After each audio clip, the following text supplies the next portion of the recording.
Body builder اور عملے تنفس۔ جاندار اشیاء اور بے جان چیزوں میں فرق سانس کا ہوتا ہے۔ کہتے ہیں جب تک سانس تب تک آس۔ اس طرح اور بھی ہزاروں محاورے اور مقولے ہیں۔ سانس زندگی کی علامت ہے اور روح کی پہچان ہے۔ انسان ہر چیز سے اجتناب کر سکتا ہے، کھانا پینا چھوڑ سکتا ہے، مگر وہ سانس کو نہیں روک سکتا، کیونکہ سانس پر ہی زندگی کا انحصار ہوتا ہے۔ حقیقت یہ ہے کہ آج کل کی ڈھکی چھپی اور آرام دہ زندگی جو لوگ گزار رہے ہیں، اس میں وہ خوش قسمت انسان ہے جو سانس کو واقعی درست طریقے سے لیتے ہیں، جبکہ عام لوگ واقعی ایسی زندگی گزارتے ہیں جس میں سانس کو اپنے جسم میں پوری طرح نہیں کھینچتے۔ اس لیے ہوا سے محرومی کے سبب ان کی جسمانی حالت کمزور اور رنگ و روپ بے کیف نظر آتا ہے۔ ہاں، مگر کھلی ہوا میں ورزش کی جائے، تازہ ہوا زیادہ سے زیادہ پھیپھڑوں میں داخل کی جائے تو پھر ایک طرح سے جفر نمائی ہوتی ہے اور سارے نقائص خود ہی دور ہو جاتے ہیں۔ ماہرین کا قول ہے کہ باڈی بلڈروں کے لیے صحیح طور پر سانس لینا بے حد ضروری بلکہ لازمی ہوتا ہے۔ ایک باڈی بلڈر جب ورزش کرتا ہے تو ورزش کرنے کے دوران خون اس کے مسلز میں بڑی تیزی سے دوڑنے لگتا ہے۔ ایسی تمام چیزیں جو بیکار صورت میں ہوتی ہیں، تیز دوران خون کو دل پمپ کر کے انہیں ری فلٹر اور ری کنڈیشن کر کے پھیپھڑوں تک پہنچا دیتا ہے۔ ورزش کی سب سے بڑی خوبی یہ ہوتی ہے کہ ورزش کرنے والے آدمی کے پھیپھڑے زیادہ طاقتور ہوتے ہیں۔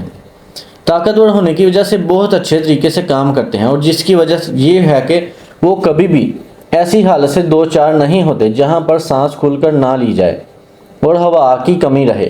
اس طرح زندگی کے سست اور ناکارہ ہونے کا احساس پیدا ہو، بلکہ باڈی بلڈر اس بات سے بخوبی واقف ہوتا ہے کہ اور بعض اوقات وہ محسوس کرتا ہے کہ اسے جس قدر ہوا کی ضرورت ہے وہ صرف ناک سے اس کی ضرورت پوری نہیں کر سکتا، اس لیے وہ منہ کے ذریعے بھی تازہ ہوا کو جسم کے اندر لے جاتا ہے، اور یوں وہ اپنے جسم کی ایک اہم ضرورت کو پورا کر کے اپنی صحت و توانائی کو بحال رکھنے کا اہتمام کرتا ہے۔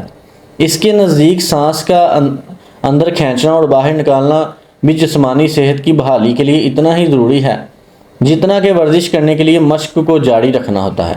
اگر آپ ٹریننگ شروع کر رہے ہیں اور اس کے دوران یہ ضروری ہے کہ منہ کے راستے بھی ہوا کی اچھی خاصی مقدار جسم کے اندر داخل کی جائے، اور اکھاڑے میں یا ٹریننگ کے اداروں میں ممکنہ حد تک صاف اور تازہ ہوا موجود ہو، تاکہ اجزائے قدرتی طور پر اور مکمل طور پر گرد و غبار اور جراثیم وغیرہ کو فلٹر کرنے کی اہلیت رکھتے ہیں۔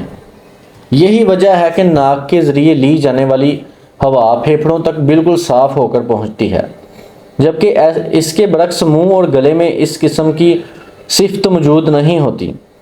اس لیے کسی ناپاک اور آلودہ فضا میں ٹریننگ کرنا آپ کے سانس کے نظام میں تکلیف کا باعث بن سکتا ہے، جبکہ آپ گندی ہوا سے بچنے کے لیے اس کی حفاظت کا کوئی بندوبست نہیں کریں گے۔ ہمارا یہ مخلصانہ مشورہ ہے کہ جب بھی آپ ورزشوں والی ٹریننگ ختم کریں تو آخر میں سانس لینے والی ورزش ایکسرسائز ضرور کریں۔